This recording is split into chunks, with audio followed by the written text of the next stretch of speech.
Baik, sekarang kita akan dengarkan pemaparan dari Mas Anam. Sedikit perkenalan, Mas Anam adalah instruktur utama dari ARMP. Jadi ARMP bukan sekedar menyelenggarakan kelas-kelas atau seminar untuk berkebun, namun ada hal yang lebih spesifik, yaitu berkebun dengan lestari alam, satu. Yang kedua, dengan tujuan untuk supaya mandiri pangan yang dilakukan oleh masyarakat sendiri. Nah, ini bukan suatu hal yang mudah ternyata Bapak Ibu, karena banyak masyarakat yang melakukan berkebun, namun ternyata berkebunnya itu justru membawa hal-hal yang bisa dibilang tidak ramah terhadap lingkungan. Mas Anam sudah lama menggeluti permaculture dan beliau konsisten membagikan permaculture untuk masyarakat. Jadi bukan dijadikan suatu hal yang eksklusif dan bahkan kemudian harus didapatkan dengan harga yang mahal. Nah, ini adalah salah satu bentuk komitmen dari Mas Anam untuk memberdayakan masyarakat dan meningkatkan edukasi dan literasi masyarakat dalam hal Deleza, berkebun lestari alam. Dan saat ini baru saja itu kemarin Mas Anam membuat pengumuman bahwa beliau diminta menjadi konsultan dari organisasi internasional FAO, Organisasi Pangan PBB. Beliau saat ini menjadi salah satu konsultan untuk FAO. Baik, pasti akan sangat menarik sekali apa yang disampaikan oleh Mas Anam. Kita langsung saja sambut Mas Anam. Silakan Mas Anam. Ya, terima kasih Mas Chandra. Assalamualaikum warahmatullahi wabarakatuh. Selamat pagi, salam sejahtera untuk semuanya. Ya, mungkin supaya tadi perkenalan sudah ya, jadi saya langsung saja akan saya share dulu.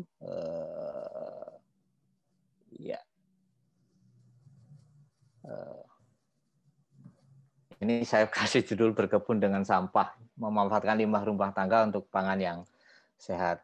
Mungkin tadi sudah disampaikan oleh Mas Chandra, kita kenalan dulu dengan permaculture. Nanti karena itu bidang saya, jadi saya akan memberikan perspektif ekoenzim berkebun itu dalam perspektif yang tadi disebutkan permanen agriculture atau sering disebut permaculture itu. Permaculture itu berasal dari kata permanen dan agriculture. Perma itu artinya permanen, berkelanjutan, tetap, tidak berubah, abadi, stabil, lestari. Dan agriculture dari dua kata, agri dan culture. Agri itu sendiri artinya tanah, dan culture itu bisa mungkin diartikan sebagai sistem kehidupan. Jadi sistem kehidupan berbasis tanah yang berkelanjutan dan lestari. Nah, permaculture itu adalah sebuah pendekatan yang berdasarkan etika dan prinsip. Ini dengan menerapkan etika dan prinsip ini kita dapat mengelaborasi strategi-strategi dan metode-metode dalam desain kehidupan kita dalam berbagai aspek kehidupan, mulai dari keuangan dan ekonomi, teknologi, bangunan rumah, tata kelola masyarakat, penjagaan lingkungan dan lahan, kesehatan dan kesejahteraan, juga pendidikan dan budaya. Itu dibahas semua dalam permaculture, dan tentu saja di dalamnya ada soal berkebun dan bertani. Nah, ada prinsip-prinsip permaculture yang akan saya bahas dalam kesempatan ini yang sangat berkaitan dengan ekoenzim. Itu ada 4. Yang pertama adalah no waste. Ada prinsip no waste dalam permaculture untuk jadi bagaimana waste itu atau sampah itu adalah murni 100% hasil manusia. Tidak ada di alam ini yang menghasilkan sampah. Semua hal yang ada di alam ini itu selalu menjadi kemanfaatan. Misalnya saja bisa ular. Bisa ular itu mungkin berbahaya bagi kehidupan lain.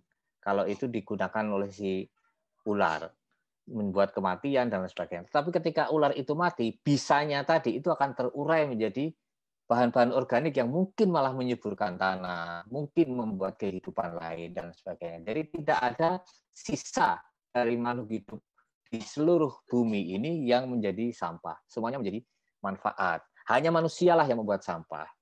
Nah, di dalam permaculture bagaimana prinsip tidak ada sampah ini bisa dirancang itu ketika output atau keluaran atau hal-hal yang tidak dibutuhkan atau entropi misalnya dari rumah tangga itu bisa dimana lagi sehingga dia tidak menjadi sampah tapi menjadi kemanfaatan. Yang kedua adalah integrate. Jadi membangun hubungan baik antara rumah dengan kebun. Jadi hubungan baik ini panjang sekali ceritanya, tetapi diantaranya adalah tadi itu bagaimana output atau sisa-sisa dari rumah itu bisa dimanfaatkan oleh kebun. Yang ketiga adalah upcycle, dan ini yang luar biasa dari ekoenzim, karena limbah tadi yang semula adalah sampah itu dibuat sedemikian rupa memiliki nilai tambah dan nilai lebih sehingga bermanfaat lebih dari yang dibayangkan, sangat banyak sekali. Dan yang terakhir adalah strategi panen. Jadi bagaimana yang tadinya itu sampah itu menjadi kemanfaatan. Jadi 4 prinsip ini yang muncul dari penggunaan ekoenzim. Apa prinsip-prinsip permaculture lain? Ada banyak, dan itu nanti akan dibahas di lain kesempatan atau nanti sedikit-sedikit mungkin tidak masalah. Tetapi kita akan fokus di 4 prinsip ini. Jadi ekoenzim itu kalau di dunia tadi Roxukon dan sebagainya di Thailand itu mengenalnya sebagai ekoenzim. Nah, di sana itu ekoenzim memanfaatkan limbah tumbuhan. Tadi sudah dijelaskan sama Bu Erli sangat jelas, jadi saya tidak nambahin saja. Pertanyaannya adalah apakah ini bisa dimanfaatkan untuk kebutuhan misalnya termasuk dalam berkebun? Yang pertama tadi sudah saya sebutkan prinsip no waste. Ini ada buku menarik yang No Waste Kitchen Gardening dari Katie Elzer-Peters. Ini juga satu metode berkebun yang bagaimana waste atau limbah dari rumah tangga itu didaya gunakan, termasuk di dalamnya semacam ekoenzim lah. Itu yang. Jadi di sini misalnya tadi disampaikan oleh Bu Erli jelas sekali bagaimana limbah sayuran, kulit buah itu yang tidak dimakan oleh kita yang bisa menjadi sampah itu menjadi manfaat. Yang kedua, integrate, menghubungkan rumah dengan elemen di luarnya, jadi dalam hal ini kebun. Ini adalah foto rumah dan kebun di mana ada kesinambungan dari kebun, hasil kebun dimanfaatkan untuk dapur, dari dapur sisa-sisanya kembali ke kebun. Terus menjadi satu siklus. Ini prinsip integrate di dalam permaculture. Tadi sudah disampaikan juga bagaimana manfaat ekoenzim mendaur ulang limbah menjadi lebih bermanfaat dan multi manfaat. Inilah yang saya sebut sebagai upcycle, prinsip upcycle. Jadi yang barang sederhana ini manfaatnya luar biasa. Terakhir adalah prinsip panen. Dengan adanya atau penggunaan ekoenzim, kita mendapatkan panen kebun lebih berlimpah, dan artinya ekoenzim ini memberikan manfaat nilai tambah bagi kebun ekoenzimnya. Ini kebun saya di Jember, ini ada 2 santri saya. Nah, setelah saya coba ulik-ulik sedikit di internet, itu saya menemukan ada website punya Sri Institute of Agricultural Science and Technology Trust di Thailand yang sudah menggunakan garbage enzyme, dan mereka membandingkan tanaman gandumnya itu dari mulai kelembapannya, hasil proteinnya, nilai tepung dan glutennya, nilai pati dan glutennya itu lebih baik dengan menggunakan penyemprotan ekoenzim. Ini yang meneliti namanya Dr. Purushottam Wayal, ya, dia nanti bisa Anda googling sendiri. Ini dia sudah melakukan itu. Terus juga ada riset langsung ke dalam isi dari garbage enzyme atau ekoenzim itu ternyata meningkatkan, jadi tidak hanya biokatalis saja tapi juga meningkatkan total nitrogen. Jadi fungsi biokatalis ini menjadikan bahan organik itu terurai dengan lebih baik sehingga total nitrogennya lebih meningkat gitu. Ini Anda bisa juga googling, ya, judulnya seperti ini tersebar. Terus ini juga ada My Farming Secrets, dia juga menggunakan ekoenzim dan mendapatkan manfaat dengan ekoenzim. Ini lagi-lagi di Thailand, yang salah satu muridnya Dr. Sukon Punpanfong itu, yang memang menemukan ekoenzim atau garbage enzim. Jadi istilah yang sama lah itu. Nah, tetapi kita juga harus ketahui bahwa beliau itu adalah seorang petani organik yang belajar pertanian organik cukup lama. Dan setelah saya ulik-ulik, ada keterkaitan dengan pendekatan pertanian organik atau pertanian alami yang disebut Kyusei Nature Farming, di mana pusatnya walaupun dulu dikembangkannya awal itu di Jepang, tetapi berkembang lebih pesatnya itu memang di Thailand. Jadi ya mereka punya lembaga ini. Dan di sini Kyusei Nature Farming itu terkenal dengan produk kalau di Indonesia yang namanya EM4. Karena ini yang memang mengembangkan di Kyusei Nature Farming. Di sini penemu EM4 itu namanya Teruo Higa yang sudah meneliti EM atau effective microorganism yang digunakan di dalam Kyusei Nature Farming. Jadi sudah terbukti lah sejak tahun 1930-an. Jadi sudah sangat lama sekali penggunaan EM ini, sehingga kemudian ada orang mencoba membandingkan antara EM dan ekoenzim, di mana di situ disebutkan ini perbandingan orang ya, jadi tapi jangan dilihat negatifnya atau pandangannya ansih, tapi kita akan coba lihat.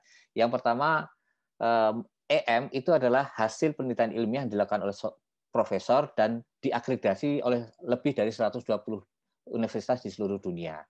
Dikembangkan dan terbukti selama 25 tahun oleh IM Research Organization Jepang di bawah asuhan Profesor Dr. Teruo Higa di University Meio Okinawa. Mengandung 80 plus tipe bakteri bermanfaat, fermentasinya hanya cukup 5-7 hari, dan ketika dia tua itu baunya semakin harum dan asam seperti anggur, fermentasi anggur. Nah, ini orang ini menyampaikan kalau ekoenzim itu belum ada penelitian yang dilakukan oleh penelitian yang betul-betul serius dari perguruan tinggi. Tapi kalau bagi saya, oke, enggak masalah. Mari justru dengan ini adalah kesempatan kita meneliti, kita ingin tahu gitu. Jangan terus mengklaim, oh ini enggak ada penelitian, enggak bisa dipakai. Jangan begitu. Justru ini kesempatan kita, mari kita teliti. Karena bagaimana itu non-science itu nonsense. Jadi kita tetap menggunakan sains untuk kita teliti. Nah, di sini nanti kita akan lihat kita beda lah. Dalam arti penelitian yang bisa kita lakukan ada 2 level. Satu level di perguruan tinggi yang dengan ilmiah, dengan alat lab yang canggih, dan mari kita undang perguruan tinggi melakukan itu dulu. Sedangkan kita sebagai rakyat, kita meneliti yang sudah seperti ini. Saya appreciate sekali. Jadi melakukan sendiri, menghitung sendiri, dan sebagainya. Yang penting well proven, yang penting terbukti, itu saja yang menjadi fokus. Terus memang yang dipandang sekarang ini untuk ekoenzim masih didominasi oleh ragi.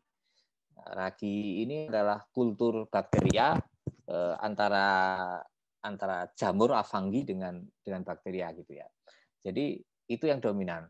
Justru ini menarik karena Profesor Elaine Ingham itu menyatakan sekarang eranya ada era fungi, era di mana bakteria itu tidak bisa hadir sendiri kecuali bersama fungi. Jadi ini malah justru satu kesempatan untuk meneliti lebih dalam. Dan banyak jutaan bakteria yang belum diketahui, termasuk di dalamnya ada kemungkinan bakteri yang bersifat patogen. Mungkin saja sifat-sifat antiseptik yang ada di dalam ekoenzim ini bisa bersifat patogen kalau di kebun, tetapi kalau dalam dia difungsikan untuk antiseptik, dia lebih bermanfaat. Jadi ini memang butuh penelitian lebih dalam untuk kita bisa menyusun ekoenzimnya itu secara spesifik, sehingga kita bisa menghindarkan bakteri-bakteri patogen untuk kebun, tapi mendayagunakannya misalnya untuk kebersihan lantai dan sebagainya. Fermentasinya dikatakan lebih dari 3 bulan. Tadi Bu Erli sudah menjelaskan lebih jauh ya tentang fermentasinya.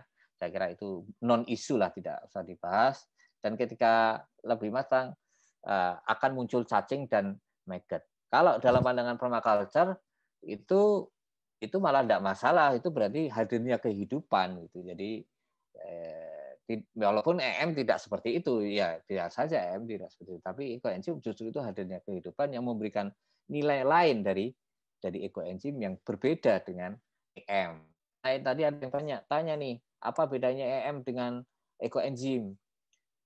Terus ada apa bedanya MOL dengan ekoenzim? Apa bedanya POC dengan ekoenzim? Ini memang beda sekali. Jadi kalau POC sebagai pupuk organik cair, mungkin dia punya kandungan-kandungan yang memang didesain secara khusus untuk kebun. Sedangkan ekoenzim mungkin bisa berperan sebagai pembantu atau biokatalis tadi terhadap POC. Dan lain sebagainya, kaitannya juga dengan kompos, kaitannya tadi disebutkan Bu Eli, dengan kaitannya dengan kompos juga mungkin dengan EM yang punya fungsi yang berbeda, MOL juga sama.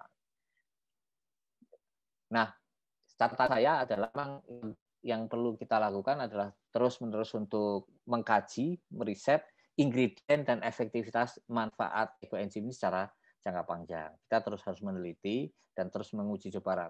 Jadi baik penelitiannya baik ilmiah oleh perguruan tinggi maupun uji coba praktis lapangan oleh kita di rumah tangga kita untuk ayo kita coba deh. Kalau ingredientnya misalnya pakai kulit nanas, beda nggak dengan ingredientnya misalnya dengan buah yang lain, kulit buah yang lain. Jadi ini kan perlu kajian terus-menerus. Yang berikutnya adalah peranannya dalam ekologi tanah. Kalau kaitannya dengan